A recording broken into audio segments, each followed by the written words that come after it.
नमस्कार दोस्तों, stock market studies में फिर से एक बार आपको बहुत-बहुत स्वागत है। तो आज मैं फिर से आपके सामने कुछ इंपॉर्टेंट कंपनी का अपडेट शेयर करने वाला हूँ। तो वीडियो को पूरा लास्ट तक देखिएगा और अभी तक अपने चैनल को सब्सक्राइब नहीं किया तो जरूर कर लीजिएगा। कंटिन्यूअसली इन्फॉर्मेशन और अपडेट्स पाने के लिए चैनल के ऊपर बने रहिएगा। तो चलो देख लेते हैं कौन सा कंपनी है इस वीडियो के अंदर। फर्स्ट जो कंपनी है जिसके बारे में चर्चा करूँ उसका नाम है आरती इंडस्ट्रीज लिमिटेड। देखिए आरती इंडस्ट्रीज लिमिटेड आप सभी जानते हैं ये कंपनी कोई छोटा-मोटा कंपनी नहीं है। अभी धीरे-धीरे करके कंपनी बड़ा हो रहा है। अभी 24,000 करोड़ के आसपास मार्केट कैप बन चुके हैं। क्योंकि एक टाइम कंपनी बहुत छोटा था, आज बहुत धीरे-धीरे करके कंपनी आगे बढ़ रहा है और कंपनी के टोटल जो सिचुएशन अभी देखने को मिला है, तो वो सिचुएशन धीरे-धीरे करके थोड़ा-सा वीक होता देखने को मिला है। क्योंकि आरती इंडस्ट्रीज जो है, वो फार्मास्यूटिकल इंडस्ट्रीज के साथ-साथ कंपनी स्पेशलिटी केमिकल्स के ऊपर भी काम करते हैं। तो कंपनी के आप देखेंगे तो यहाँ पे देख सकते हैं स्पेशलिटी केमिकल्स और फार्मास्यूटिकल्स कंपनी, इस दोनों सेक्टर के ऊपर कंपनी काम कर रहा है। अभी काम तो कर रहा है, वो तो ठीक है। कंपनी काम किस तरीके से कर रहा है वो देखना बहुत जरूरी है। तो काम कहाँ पे मिलेगा? कंपनी का परफॉर्मेंस मिलेगा कंपनी के क्वार्टरली रिजल्ट में। तो देखिए कंपनी का जो सेल्स है वो 2020 में सिर्फ 1180 करोड़ के आसपास सेल्स था और 2021 में 2075 करोड़ के आसपास सेल हुआ। उसके बाद 2022 में 1670 करोड़ के आसपास सेल हुआ। अभी कितना हुआ? 1730 करोड़ के आसपास। मतलब कंपनी के हर साल सेल्स तो बढ़ते चले जा रहे हैं। हाँ, बीच में थोड़ा सा ज्यादा हो गया था 2021 में, उसको बीट नहीं कर पाया, कोई बात नहीं। एक्सपेंस को कंट्रोल करने के बाद कंपनी का नेट प्रॉफिट क्या हुआ वो देख लीजिए।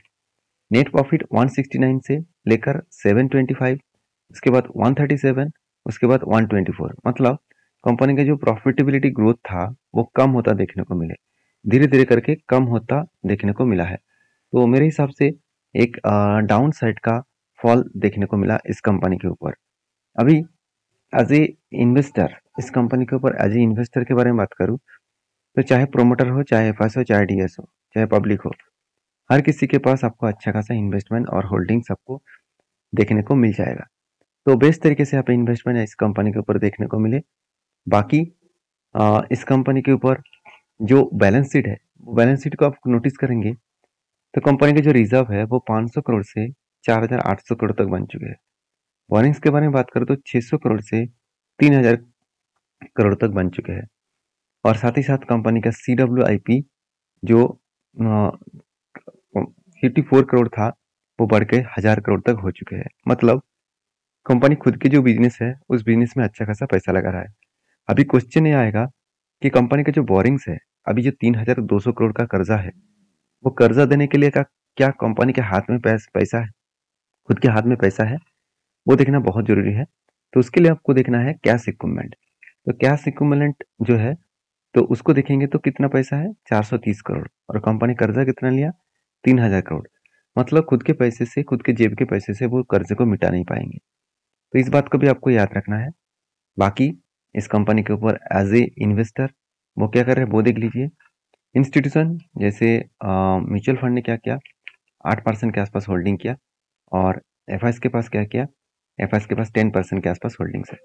तो सब कुछ होल्डिंग को देखने के बाद कंपनी के ऊपर यही मैं कहूँगा कि इंस्टीट्यूशन कंटिन्यू करना चाहते हैं क्योंकि कंपनी में कोई खराबी नहीं है, कंपनी आगे बढ़ने के दम रखते हैं।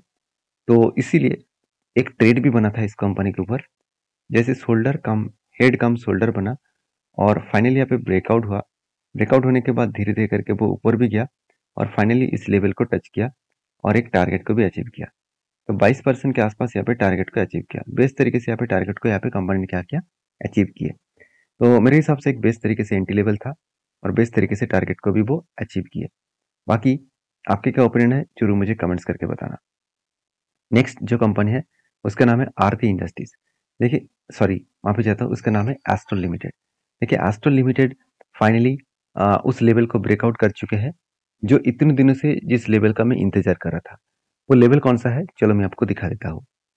पहले आप एक चीजों को ध्यान देना, जब कंपनी के ऊपर एक कप विथ हैंडल पैटर्न बना था, यहाँ पे क्या बना, एक कप बना, उसके बाद एक हैंडल पैटर्न क्रिएट हुआ, एक नहीं, दो नहीं, तीन नहीं, चार चार हैंडल पैटर्न क्रिएट हुआ और फाइनली इस हैंडल को क्या किया, ब्रेकआउट भी किया।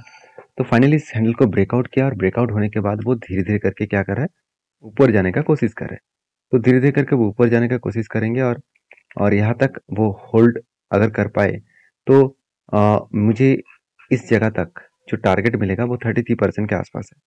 तो देखिए मैं इस टारगेट को इसीलिए लिया हूँ, मैं इस टारगेट को इसीलिए फॉलो कर रहा हूँ क्योंकि मुझे इस कंपनी के ऊपर बेस्ट तरीके से कब देखने को मिला, उसके बाद एक बार, दो बार, तीन बार, चार बार यहाँ पे हैंडल पैटर्न क्रिएट होता देखने को मिले। तो जब भी कोई कंपनीज के ऊपर एक चीज़ को ध्यान देना, जब भी कोई कंपनीज के ऊपर इस तरीके से पैटर्न्स क्रिएट हो, तो एक चीज़ को ध्यान देना कि बार बार अगर हैंडल पैटर्न क्रिएट होता गया तो सोचिएगा जब भी इस लेवल को ब्रेकआउट करेगा तो बड़ा धमाका होने का चांसेस है। क्यों? क्योंकि एक ही जगह पे बार बार होल्ड कर रहा है, इसका मतलब सेलर उतना ज़्यादा एक्टिव नहीं है जितना बायर एक्टिव है। क्योंकि नीचे तो लेके आना चाहते हैं सेलर, तो बायर फिर से उसको क्या कर रहा है, रीबैक कर रहा है, मतलब फिर से वो ऊपर लेके जा रहा है। तो यही सिचुएशन के कारण कंपनी के ऊपर एक शानदार तरीके से ब्रेकआउट हुआ और इसी ब्रेकआउट के बाद वो धीरे धीरे करके ऊपर जाकर टारगेट तक अचीव कर सकते हैं। यहाँ पे बेस्ट तरीके से टारगेट को अचीव करने का कोशिश वो करेंगे, मेरे हिसाब से अच्छा खासा एक टारगेट मिलने का चांसेस है। बाकी आपके क्या ओपिनियन है जरूर मुझे कमेंट्स करना, क्योंकि कंपनी के ऊपर बेस्ट तरीके से यहाँ पे सिचुएशन बनता हुआ देखने को मिले। तो तो यहाँ पे आप देख सकते हैं किस तरीके से यहाँ पे ब्रेकआउट हुआ है। तो शानदार तरीके से ब्रेकआउट होने के बाद अभी धीरे धीरे करके वो ऊपर जाने का कोशिश करेंगे। अभी देखिए एस्ट्रल के ऊपर मैंने ट्रेड क्यों लिया वो भी देखना जरूरी है। अगर कंपनी का पी रेशियो दिखा दूं तो कंपनी का पी रेशियो अभी थोड़ा सा हाई देखने को मिलेगा, फिर भी इसका करंट पी रेशियो से कंपनी का प्रीवियस जो हाई पी रेशियो है वो थोड़ा सा अंतर है, क्योंकि 134 था, अभी 100 के आसपास है। तो कंपनी की जो पी रेशियो है वो एवरेज पी रेशियो निकल कर रहा है करीबन 88.5 के आसपास। तो पी रेशियो जिस तरीके से यहाँ पे देखने को मिले उस बेसिस में देखा है तो कंपनी का क्वार्टर रिजल्ट भी है जो यहाँ पे 898 करोड़, उसके बाद 1100 करोड़, उसके बाद 1200 करोड़, उसके बाद 1300 करोड़। तो कंपनी के जो सेल्स है वो लगातार एक रेंज के हिसाब से बढ़ता हुआ देखने को मिले। अभी देखिए कंपनी का मतलब एक्सपेंस को मेंटेन करने के बाद, पेमेंट करने के बाद कंपनी का नेट प्रॉफिट वो भी यहाँ पे लगातार बढ़ता हुआ देखने को मिले 124, 128, 95 और उसके बाद 113 करोड़ के आसपास। यहाँ पे बेस्ट तरीके से कंपनी का नेट प्रॉफिट देखने को मिला है। तो मेरे हिसाब से कंपनी के आगे बढ़ने के लिए जो जितनी सपोर्ट चाहिए कंपनी का, वो सपोर्ट यहाँ से कंपनी को मिल रहा है। तो इसीलिए मैं पुलिस हूँ इस कंपनी के ऊपर। बाकी आपके क्या राय है जरूर कमेंट्स करके बताना। नेक्स्ट जो कंपनी है उसके बारे में चर्चा करूँ, उसका नाम है बजाज फाइनेंस लिमिटेड। तो बजाज फाइनेंस लिमिटेड के बारे में बात करूँ तो इस कंपनी के ऊपर एक चीज को ध्यान रखना है कि कंपनी के ऊपर मैंने एक लेवल बताया था, उस लेवल को ब्रेकआउट कंपनी नहीं कर पाए। उसके बाद जब रिवर्स किया तब हमको ये भी बताया था कि लोअर जो साइड है इसका, जो इसका सपोर्ट है स्ट्रांगली, उस सपोर्ट लेवल तक आने का चांसेस है। वो सपोर्ट लेवल कहाँ तक है, चलो वो मैं आपको बता देता हूँ। देखिए फाइनली इस कंपनी के ऊपर मैंने क्या किया, एक पैटर्न ढूंढा जहाँ पे शोल्डर बना, फिर से एक शोल्डर बना, उसके बाद एक बिग हेड बना, उसके बाद एक शोल्डर बना। तो फाइनली क्या हुआ, ये सारे लेवल्स को कंपनी क्या किया, ब्रेकआउट किए। और ब्रेकआउट करने के बाद कंपनी देखिए यहाँ पे इस लेवल को रिटेस्ट किया और उसके बाद ब्रेकआउट को कंफर्मेशन नहीं कर पाया और उसके बाद देखिए धीरे धीरे करके करेक्शन हुआ। अभी जो करेक्शन हुआ था तब देखिए यहाँ पे जो लो बना, उसके बाद देखिए हायर लो बना, मतलब कंपनी नीचे जाने का कोशिश कर रहा है। और पिछले दिनों में तो भारी भरकम गिरावट का माहौल देखने को मिला और जिस तरीके से करेक्शन का मोमेंटम देखने को मिला है, जिस तरीके से इस रेंज को ब्रेक डाउन किया है, तो मुझे लगता है वो अच्छा खासा गिरावट का माहौल दिखाएगा और करीबन 5400 लेवल तक आने का कोशिश करेंगे, क्योंकि यही लेवल कंपनी के लिए स्ट्रांगली सपोर्ट है। तो सपोर्ट तक आने का वो कोशिश करेंगे, सपोर्ट तक जरूर आएगा, उसके बाद फिर से इस जगह से रीबैक करने का कोशिश कर सकते हैं। बाकी आप इस कंपनी के ऊपर किस तरीके से सोचते हैं जरूर मुझे कमेंट्स करना, क्योंकि मैं इस कंपनी के ऊपर अभी as a long term investor के लिए मैं इस कंपनी के ऊपर जरूर कंटिन्यू करूंगा। फिलहाल के लिए कोई भी मुझे शॉर्ट टर्म के ट्रेडिंग इस कंपनी के ऊपर नहीं देखने को मिला, तो इसलिए मैं ट्रेड नहीं लूंगा। ये नहीं कहूंगा कि कंपनी बेकार है, कंपनी का परफॉर्मेंस हमेशा आपको बेस्ट दिखेगा, चाहे वो रेवेन्यूज का हो, चाहे वो इंटरेस्ट पेमेंट का हो, चाहे वो एक्सपेंस कंट्रोल करने के हो। सब कुछ मिटाने के बाद कंपनी का नेट प्रॉफिट भी आपको बेस्ट दिखेगा। उसके साथ साथ कंपनी का एनपीए भी हर साल कम होता देखने को मिलेगा। तो बेस्ट तरीके से यहाँ पे कंपनी का नेट प्रॉफिट ग्रोथ होता देखने को मिले। तो आई होप इस वीडियो के अंदर आपको सारी जानकारी मिल चुका है। वीडियो में जानकारी अच्छा मिले तो प्लीज़ लाइक करना, और हाँ, जाते जाते मैं रिक्वेस्ट करूंगा इस वीडियो से सारी चीज़ मैं आपके साथ शेयर किया हूँ एज ए एजुकेशन पर्पस में। मेरे तरफ से कोई भी बाय एंड सेल का रिकमेंडेशन नहीं है। अगर आपको काम करना है, आपके एडवाइजर जो है उसके साथ बातचीत करिए, उसके बाद काम करिए। ब्लाइंडली मेरी बात सुनकर ट्रेड मत करना, क्योंकि हर किसी का अलग अलग ओपिनियन है। मेरे ओपिनियन आपके साथ शेयर किया हूँ। आपको ओपिनियन को डायरेक्टली एज ए ट्रेड के हिसाब से नहीं देखना है, आपको उस ओपिनियन को रिसर्च करके काम करना है। तो मिलते हैं नेक्स्ट वीडियो में, तब तक के लिए धन्यवाद।